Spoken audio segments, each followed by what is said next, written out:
जय हिंद दोस्तों। ताइए दोस्तों, आप सभी का फिर से एक नए वीडियो पर स्वागत है। चलिए दोस्तों, आज हम आप लोगों को बताएंगे कि गणित में पास होने का ट्रिक। दोस्तों, आज हम आप लोगों को ऐसा ट्रिक बताएंगे जो स्टूडेंट गणित में अभी तक कुछ नहीं पढ़े हैं और उनका एग्जाम 14 फरवरी को है और वो बहुत डर रहे हैं, तो ये वीडियो खास करके उनके लिए है।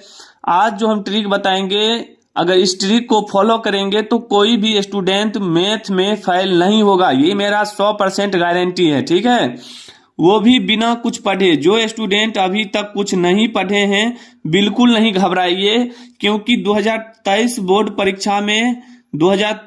परीक्षा में केवल ये ट्रिक आप लगा देते हैं तो 100% मेरा गारंटी है कि आप लोग जो है गणित में 95% आसानी से ले आएंगे। ठीक है, 100 में 95 नंबर फिक्स है आपका।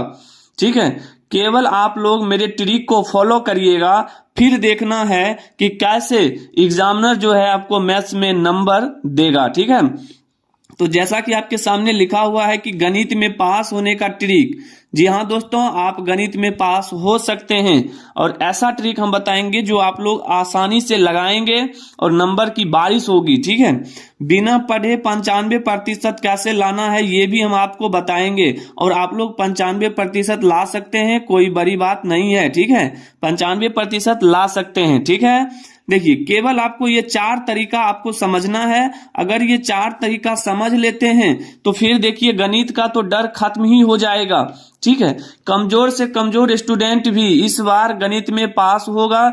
जैसा कि आप लोग जानते हैं कि गणित एक ऐसा सब्जेक्ट है, जटिल सब्जेक्ट है, इसमें ही ज्यादातर स्टूडेंट फेल होते हैं। लेकिन इस बार जो है टीचर आपको खुश होकर पूरे नंबर देंगे, एक भी नंबर नहीं काटेगा और आप लोग कभी जिंदगी में फेल तो नहीं होंगे, ये मेरा 100% दावा है। ठीक है, 100% गारंटी के साथ कहेंगे कि आप लोग इस बार गणित के पेपर में क्वेश्चन जरूर बनाइएगा। जो आपको क्वेश्चन नहीं आता है वो भी बना कर आइएगा। ठीक है, केवल आज का ट्रिक जो है उसको समझिएगा। ठीक है, तो चलिए सबसे पहले हम आगे बढ़ेंगे और जो जो इम्पोर्टेंट है पहले उसको समझेंगे। क्लियर है?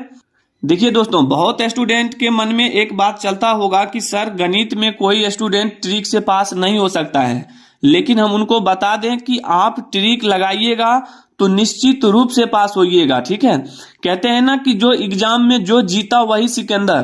ठीक है, बहुत सारे स्टूडेंट को मैथ्स पता भी रहता है फिर भी वो नहीं बना के आते हैं, लेकिन जिनको नहीं पता है वो भी बनाते हैं और अच्छा नंबर लाते हैं।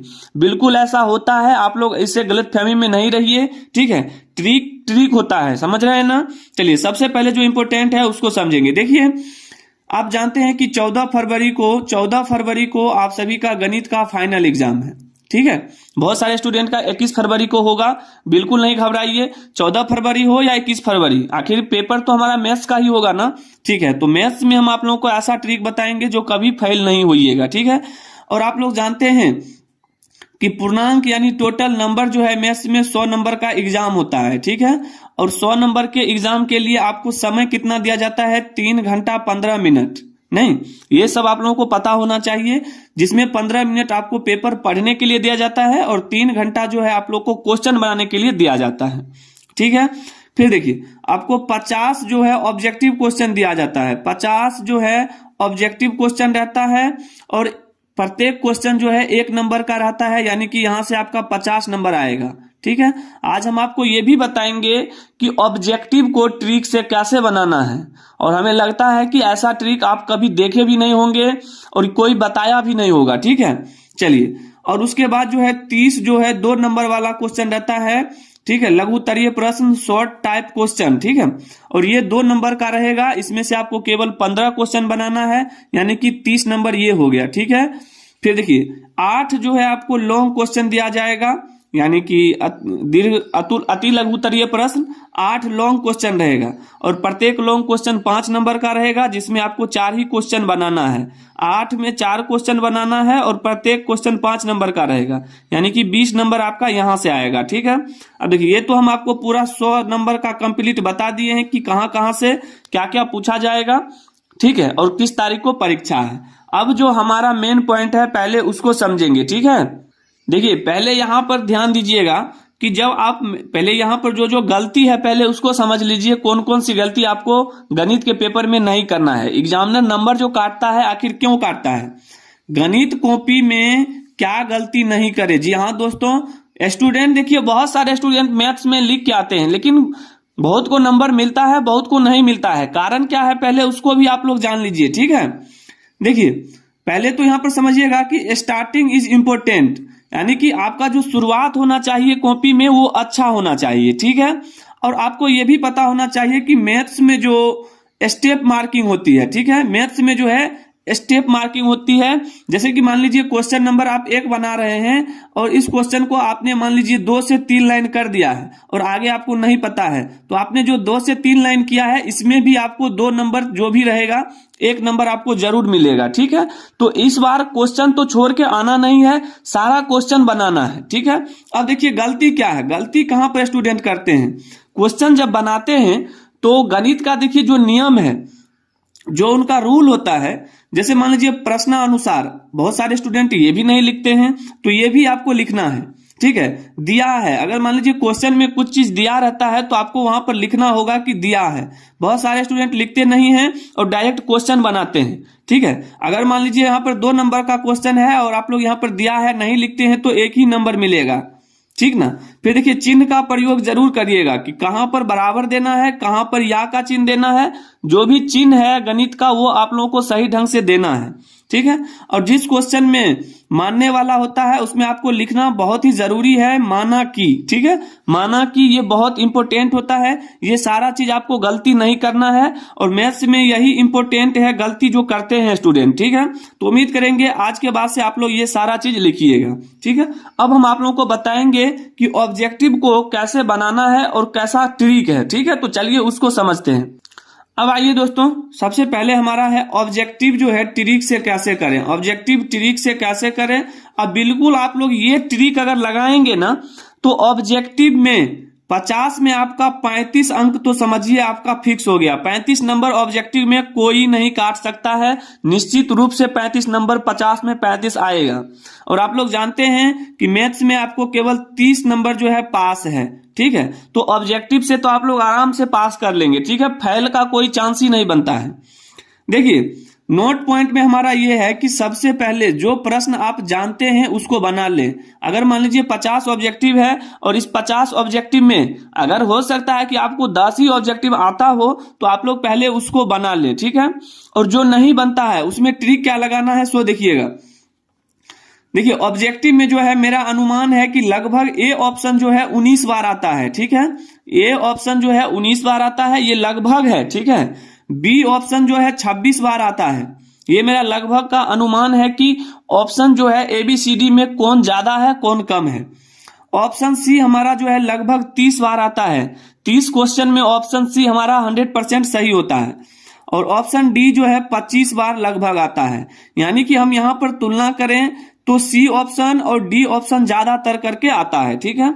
क्योंकि आप जानते हैं कि अगर आप ऑप्शन सी और डी को, मान लीजिए आपको कुछ नहीं आता है और आप रंगना चाहते हैं, तो आप यहां पर देख रहे हैं कि किस ऑप्शन को ज्यादा रंगे जिससे आपको ज्यादा नंबर मिले। तो हम बता दें ऑप्शन सी और डी आप लोग ज्यादा रंगिएगा, ठीक है। और ए बी को ज्यादा नहीं कम रंगना है, क्योंकि इसमें 19 ही क्वेश्चन रहता है ऑप्शन ए से और ऑप्शन बी से 26 बार ही आता है, ठीक है। तो ये मेरा लगभग का अनुमान है कि ये इतना क्वेश्चन सेट करके दिया जाता है, ठीक है। अब देखिए ऑब्जेक्टिव में जो है तुक्का का जो ट्रिक है वो क्या है, ये है शुरुआत से और ये है अंत से। जब आप क्वेश्चन नंबर 1 से बनाएंगे तो आपको ऑप्शन ए और सी रंगना है, जो भी क्वेश्चन है उसको ए और सी रंगना है, और अंत में आपको बी और डी रंगना है। अगर मान लीजिए आपको क्वेश्चन नहीं आता है तो आप क्या करें कि ऑप्शन ए और सी रंगे स्टार्टिंग में क्वेश्चन नंबर 1 से 25 तक, और फिर 25 से 50 तक आप क्या करें बी से डी तक रंगे। और इस तरह से आपका जो है क्वेश्चन 50 में 35 निश्चित सही होगा। जैसा कि हमने यहाँ पर लिखा है कि ऑप्शन सी और डी जो है हमारा कितना बार आता है, तो सी 30 बार आता है और डी 25 बार ज्यादातर करके आता है, ठीक है। तो उम्मीद करेंगे ये ट्रिक आप लोग जरूर लगाइएगा। ऑब्जेक्टिव जो है 50 में 35 इस बार सही होना है तो होना है, ठीक है। अब चलिए आपको बताएंगे लॉन्ग और शॉर्ट क्वेश्चन कैसे ट्रिक के माध्यम से बनाना है। आइए दोस्तों, अब हम आपको बताएंगे कि शॉर्ट और लॉन्ग क्वेश्चन जो है ट्रिक से कैसे करें। ठीक है, हो सकता है आपको लॉन्ग क्वेश्चन बनाने के लिए नहीं आता हो, चाहे आपने अभी तक कुछ पढ़ा भी नहीं हो। ठीक है, लेकिन हम बता दें कि मेरा जो मेन पॉइंट है क्या रहेगा पता है, वो जो क्वेश्चन रहेगा शॉर्ट और लॉन्ग क्वेश्चन, उसमें आप ज्यादातर भाषा वाला क्वेश्चन बनाने का प्रयास करिएगा। ठीक है, क्योंकि कैलकुलेशन वाला अगर क्वेश्चन बनाते हैं तो एग्जामिनर जब चेक करेगा तो कैलकुलेशन मिलाएगा, लेकिन भाषा वाला क्वेश्चन अगर बनाएंगे तो वहां पर केवल ये देखेगा कि उसने भाषा लिखा है या नहीं लिखा है। अगर आपने भाषा लिखा है तो आपको नंबर पूरा मिलेगा। पहले देखिए हमारा 2 नंबर वाला क्वेश्चन है। ठीक है, शॉर्ट क्वेश्चन, जैसे कि मान लीजिए आपके सामने क्वेश्चन दे दिया जाए कि सिद्ध करें कि √3 एक अपरमय संख्या है। अब इसमें क्या करना है ट्रिक, अपरमय बोला है तो आप अपने मन से इसका उल्टा परमय मान लीजिए कि माना कि √3 एक परमय संख्या है और परमय संख्या आप जानते हैं कि p/q के रूप में लिखा जाता है, तो जिसे हम p/q के रूप में लिख सकते हैं। ठीक है, जहां p तथा q जो है एक पूर्णांक है और यहाँ q = ≠0। इसमें आप जितना बढ़ा चढ़ाकर लिखेंगे एग्जामिनर उतना ही ज्यादा नंबर देगा। अगर मान लीजिए स्टार्टिंग में 2 लाइन सही है, बीच में थोड़ा अगर गलत भी हो जाता है तो एग्जामिनर नंबर देकर ही जाएगा। ठीक है, फिर देखिए यहां से 1-2 लाइन कैलकुलेशन है। कैलकुलेशन आपको ऐसे अगर नहीं आता है तो अपने मन से कुछ कर दीजिए। ठीक है, कोई दिक्कत नहीं है। फिर लास्ट में लिख देना है कि यह जो है विरोधाभास हमारी गलत कल्पना के कारण उत्पन्न होती है, जो कि गलत है, इसीलिए जो है √3 एक अपरमय संख्या है।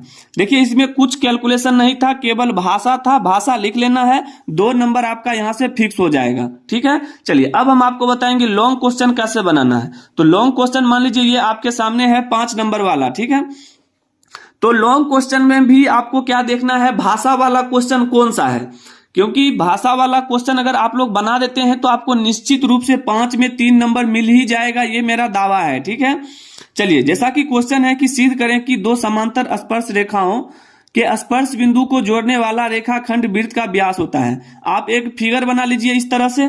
ठीक है, जिस तरह से क्वेश्चन में बोला गया है फिगर बना ही सकते हैं, थोड़ा मोड़ा गलत चलेगा, कोई दिक्कत नहीं है। फिर देखिए इसमें जो है क्या होता है कि कैलकुलेशन नहीं होता है, केवल आपको अपने मन से लिखना है। क्या क्या लिखना है तो देखिए इस फिगर में जो दिया है पहले उसको लिख लीजिए। दिया है कि वृत्त की 2 समांतर स्पर्श रेखाएं LM, ये LM जो है ये वृत्त की 2 स्पर्श रेखाएं हैं। ठीक है, L और M, जिनके जो है स्पर्श बिंदु A और B है। A और B क्या है, स्पर्श बिंदु है। ठीक है, इसमें से केवल देख के लिखना है। देखिए इतना तो आप लोग कर सकते हैं कि जो इसमें दिया है इसको देख देख के तो आप लोग लिख सकते हैं। ठीक है, फिर देखिए जो हमको सिद्ध करने के लिए बोला जाए उसको लिखना है कि सिद्ध क्या करना है। तो यहां पर बोला है कि सिद्ध करें कि 2 समांतर स्पर्श रेखाओं के स्पर्श बिंदु को जोड़ने वाला रेखाखंड वृत्त का व्यास होता है। वृत्त के व्यास को बोला है सिद्ध करने के लिए।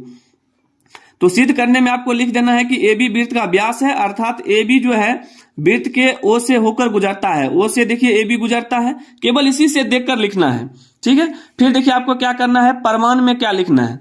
आपको परमान में यहां पर यह लिखना है कि जो आपको यहां पर बनाना है तो AB वृत्त का व्यास है, यहां पर हो गया। परमान में लिखना है कि मान लिया कि AO को बढ़ाने पर जो है हमारा वह M रेखा से B' बिंदु पर मिलता है। जैसे OA को बढ़ाएंगे तो B' बिंदु पर मिल रहा है, देख रहे हैं ऊपर फिगर में देखिएगा। ठीक है, ऊपर फिगर में दिया गया है कि B' बिंदु पर मिलता है। फिर देखिए लिखेंगे चूंकि L जो है समांतर है M के, L और M क्या है, समांतर है यानी बराबर है। ठीक है, इसीलिए OB' जो है लंब होगा M पर। OB' जो है लंब होगा किस पर, M पर। ये M पर लंब है। ठीक है, नीचे से लिखना है कि अतः B' जो है M का स्पर्श बिंदु होगा, लेकिन M का स्पर्श बिंदु B होगा। M का स्पर्श बिंदु B होगा। देखिए कैलकुलेशन नहीं है, केवल ये भाषा वाला क्वेश्चन है। अब फिर नीचे से आपको लिख देना है अतः AOB जो है क्या है, वृत्त का व्यास है। AOB देखिए यहां पर AOB अर्थात AB जो है वृत्त का व्यास है, नीचे प्रूफ लिख देना है। 5 नंबर के क्वेश्चन में अगर आप इस तरह से लिखते हैं तो आपको निश्चित रूप से 3 से 4 नंबर एग्जामिनर देकर ही जाएगा। ठीक है, और इसी तरह से ज्यादातर करके आपको भाषा वाला क्वेश्चन पर ज्यादा फोकस करना है, क्योंकि एग्जामिनर जो है भाषा वाला क्वेश्चन जो है कम देखता है, वो केवल ये देखता है कि स्टेप उनका जो किया हुआ है सही है कि नहीं। ठीक है, तो उम्मीद करेंगे कि आप लोग मैथ्स में कौन सा ट्रिक लगाएंगे समझ गए होंगे, और ये सारा ट्रिक अगर आप लोग अंतिम के महीनों में एग्जाम के समय अगर लगाते हैं तो मैथ्स में आप लोग कभी नहीं फेल होंगे। और इस बार 95 100 में 95% निश्चित आएगा और एग्जामिनर भी आपको पूरा नंबर देगा। तो उम्मीद करेंगे ये सारा चीज आपको समझ में आ गया होगा। अगर समझ में आ गया है, चैनल पर पहली बार आए हैं तो चैनल को सब्सक्राइब कर लें, ताकि आने वाले सभी इसी तरह के वीडियो और वायरल पेपर आप लोगों के पास पहुंचते रहे। तो मिलेंगे दोस्तों अगले वीडियो में, तब तक के लिए जय हिंद, जय भारत, वंदे मातरम।